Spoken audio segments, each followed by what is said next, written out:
Hi guys, Alon Cross here, and today I'll be doing an update on my yardpro 18 horsepower garden tractor. So first thing that's changed is the hood is painted. It's called New Kubota Orange, and there's some spots on here where I'd sanded it. It needs painted again. I just sanded it like there was a little run or something, or it wasn't thick enough. So I sanded that out. Like you see, there was a run there that I gotta get sanded out, and I didn't even bother painting over here yet. So I gotta do that, but this part right here, this like little square section here has 2 coats and clear coat on it, so it looks pretty good. I brought from Canadian Tire. I just got some exhaust piping. I don't really remember what size it was, but I ran it up with my dad. He TIG welded it right there. I ran it up and bought this chrome tip for it, and it's pretty sturdy. The whole tractor's moving, so that's pretty sturdy. I got that on there. And for Christmas, I got these LED work lights to mount in here. I got them wired up yet, but I'm bolted on there just for the video, I guess. This pipe right here, no, it's not the other exhaust pipe.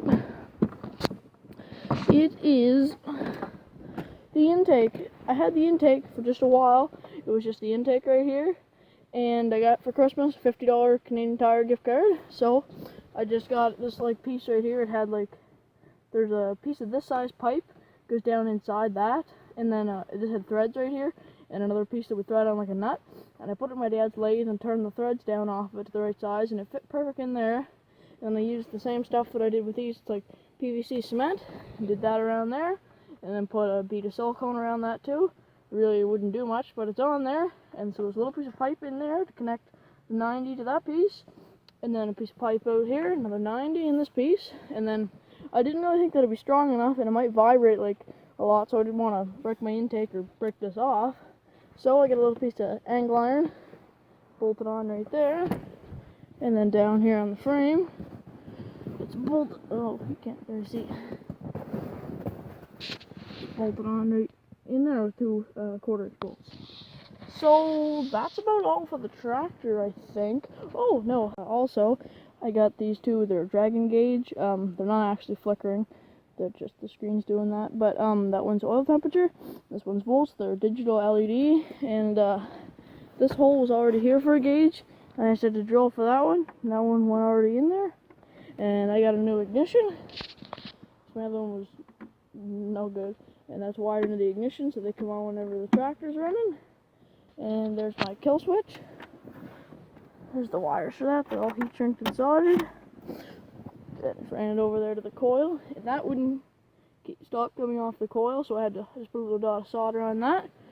So that's about it for what I've done to the tractor. So now what I plan on doing is tomorrow I'm going back to my dad's work, and I'm going to take these 2 panels, this one on each side, and paint them orange, the same to match the hood, and clear coat it and fix up the ugly scratches on the side of the hood. And also for Christmas, I got these Carlisle Mud Wolf 25 by 8 by 12 to go in the rear, and I think those are going to be really good in the mud. They got like over an inch of tread on them. The camera doesn't even show it as good as it actually is, but that'll be great. And another thing I forgot over here on this side was this gas pedal. And if you guys see my plasma cutting video today, that's what I was cutting out with the plasma cutter. And I TIG welded it on the back and just riveted the hinge down right there. Built this little tab and riveted it on. And it pulls that. It's a little bit stiff by hand, and it won't retract unless the motor's running. And I did have a spring on it, but when the motor's running, that does have enough to retract it itself. There's a little spring right down there, and that'll retract it. So that's enough. I've never had an issue with it sticking. So yeah guys, that's the update. Make sure to comment, subscribe, and see you in the next video.